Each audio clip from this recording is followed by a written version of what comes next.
Jean-Monsieur Auger, donc de la société Amel. Nous voulions savoir ce que vous avez pensé donc, de cette journée de la rentrée BIM de Lyon du 22 novembre 2016. Dans l'ensemble, pour répondre à votre question, je pense que la journée était plutôt positive, avec des gens plutôt de très bon niveau. J'ai cru comprendre que depuis 6 mois, 1 an, je crois que les gens commencent à se réveiller, les archis en particulier dans le BIM, que les gens y vont, même s'il y a encore beaucoup de progrès à faire. Et des journées comme aujourd'hui, pour un garçon comme moi, servent à une évolution certaine au sein de mon entreprise, je crois. Alain de la société Rector va aussi nous donner son avis sur cette rentrée du BIM de Lyon.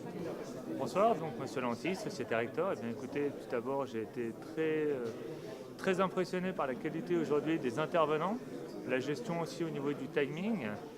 Toutes les questions ont été abordées d'un point de vue à la fois technique, au niveau des normes, des réglementations, des logiciels, mais on a aussi vu les approches des architectes, des promoteurs. On a fait un tour d'horizon finalement d'un projet de A à Z et surtout de la phase esquisse à la phase, je dirais, réalisation, exé et même après.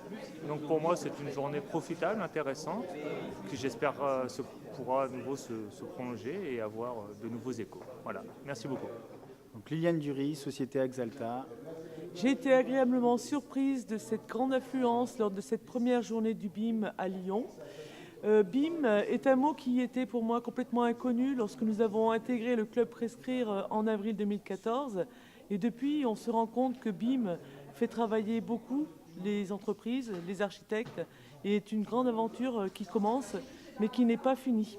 Monsieur Woulkov, président du syndicat des architectes du Rhône, va nous donner son avis sur la rentrée du BIM de Lyon. Alors c'est une journée qui était quand même assez importante pour le syndicat des architectes et pour l'UNSFA.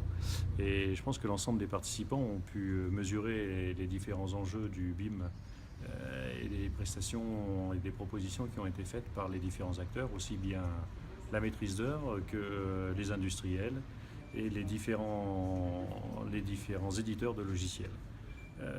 C'est un point assez incontournable de l'évolution de notre profession. Et je pense que chaque maître d'œuvre, comme chaque entreprise ou que chaque intervenant aujourd'hui, a bien conscience des enjeux et des changements qu'il doit y avoir dans l'exercice professionnel de tous les acteurs.